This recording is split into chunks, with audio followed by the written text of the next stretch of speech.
Homework ചെയ്തത് എവിടെയാടാ? Homework ചെയ്തത് ഇങ്ങോട്ടാ. ഹോംവർക്ക് പക്ഷെ വീട്ടിൽ വെച്ച് മറന്നു. ഡെയിലി ബൈക്കുണ്ട്, നമുക്ക് ഒരുമിച്ച് പോയി എടുക്കാം. കേടല്ല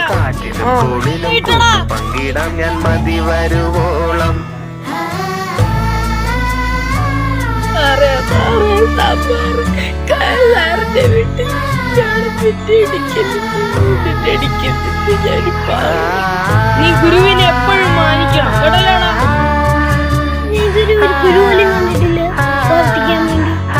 ഞാൻ നിന്റെ അടുത്തൊരു ചോദ്യം ചോദിക്കാം.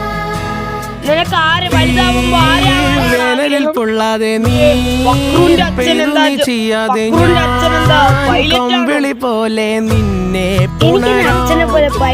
ഞാൻ നിന്നോടെ ആഗ്രഹം. ആ നീ അവിടെ ഇരി. ഇന്നത്തേക്ക് ക്ഷമിച്ചിരിക്കുന്നു.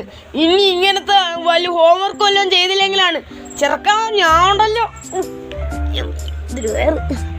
ആ കേട്ടല്ലോ. പഞ്ചാരടി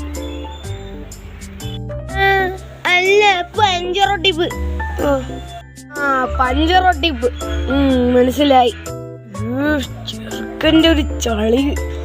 പോട്ടെ. നീ സ്കൂളിൽ ലേറ്റായി വരുന്നു എന്ന് ഞാൻ കേട്ടു. ഒരു നല്ല കുട്ടിയുടെ സ്വഭാവം എന്താണെന്നറിയാമോ? അവൻ എന്നും നേരത്തെയും കാലത്തും വരും.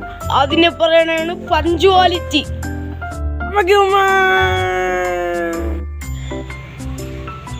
സാറ് തന്നെയാ.